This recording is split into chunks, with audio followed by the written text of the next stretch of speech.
Alrighty, welcome back to the build. Not going to do a whole lot today, we're just going to do a lot of yakking. So later today, and I probably won't do it on film, I'm going to work on filling that gap.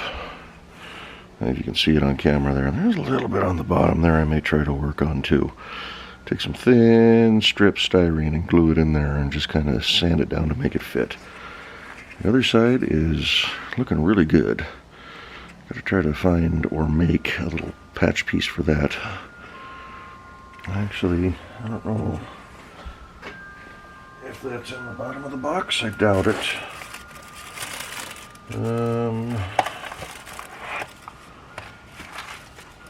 it in the parts bag? Actually, looks like it might be.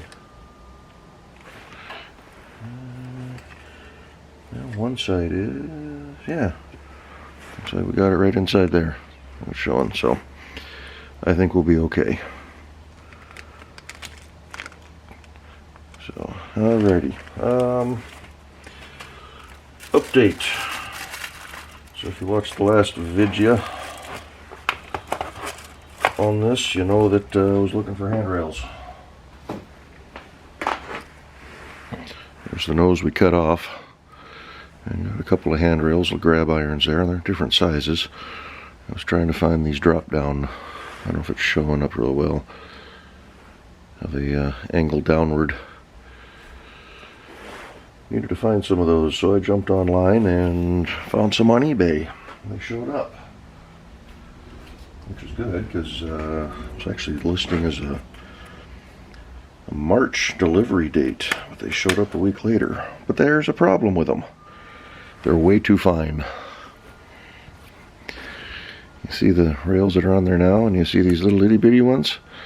I think it's going to look kind of goofy if I have two different types of rails, because the back of the locomotive is the manufacturer's grab irons.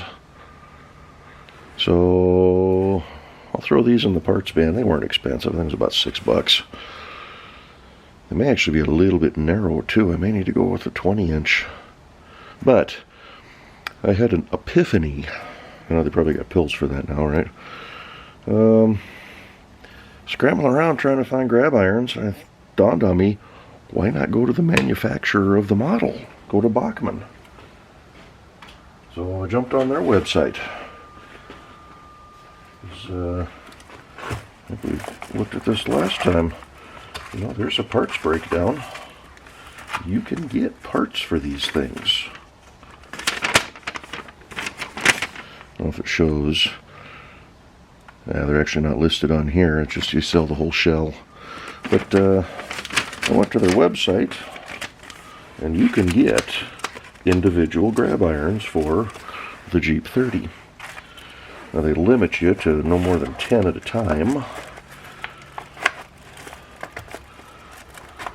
Excuse me. Which is fine. Looking at the nose here. 1, 2, 3, 4, 5, 6, 7, maybe 8. So I grabbed 10, but they're going to be that size. So, also ordered up a set of drill bits. Hopefully they're going to be big enough. I've got some other ones. I'm not going to pull them up. They're little tiny itty bitty bits. I don't know if you can see them inside there, but I don't remember what size they are. They don't say on the packaging. I'll have to see what the receipt says, and I'll write them on the little tubes themselves. And then my cab windows showed up.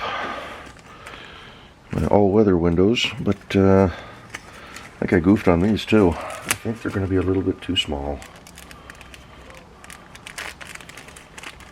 I didn't open these to try yet, but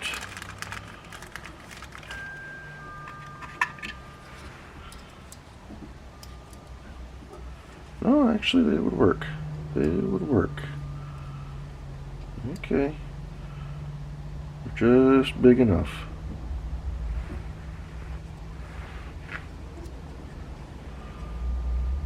do just a little bit of trimming. There's some little mounting pegs on the backs of these things that I'll have to get to fit just right. But that's what we're going for. One on each side. So, okay, I was thinking they were going to be just a hair too narrow. They're just the right width. Which, I should have checked this before, but I went ahead and ordered a little bit wider windows, a little bit longer. These are what they call a 2-panel. I went ahead and jumped online, same site, ordered up a set of the 3-panel. But I'll throw them in with the parts bin with the grab irons. And it comes with 6 of them, so I got more locomotives I can do down the road. It's the joy about model railroading, you always save your parts. So actually I could probably glue those on and get them set. And prepped for paint. I'm not going to do any priming yet until I get the gaps filled and I get the rails installed. And then I've got that other locomotive that will paint up at the same time. So, and then I need to straighten out that front pilot a little bit. She's a little kinked up, but grab the heat gun and work on that a little bit. I'm not going to try bending it too much here in the cold. It's about 28 degrees out here. So that's going to be your weekly update. We're just kind of at a standstill. I'll fill those gaps. I'm going to do that off camera. That's not going to be very exciting. Just a couple of thin strips of plastic and yeah, looking forward to getting this thing painted up. This one we're going to do, I don't know, we're going to come up with our own paint scheme, but I'm going to use the brown and greenish black color from my favorite railroad.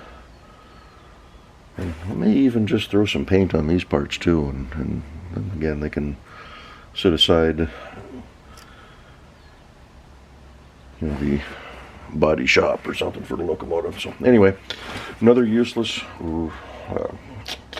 model railroad video. It's cold. My mind's not working right now. It's snowing outside. Wish I could go play. Most of my toys are dead right now. So, oh well.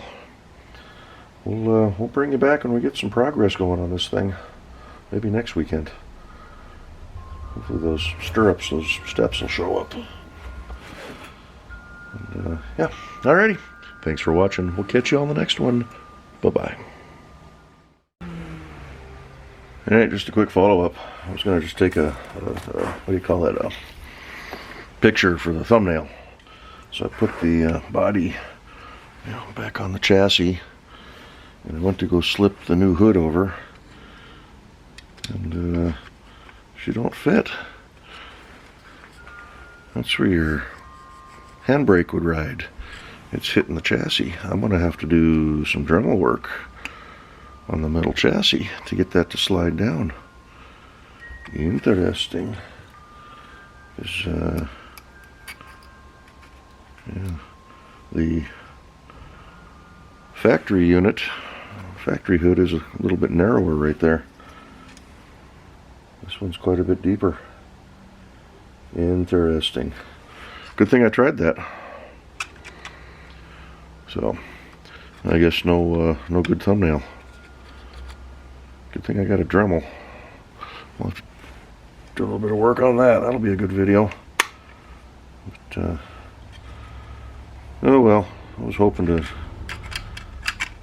just get a good shot. You can't even really thin that piece down a little bit. It sits quite a bit deeper.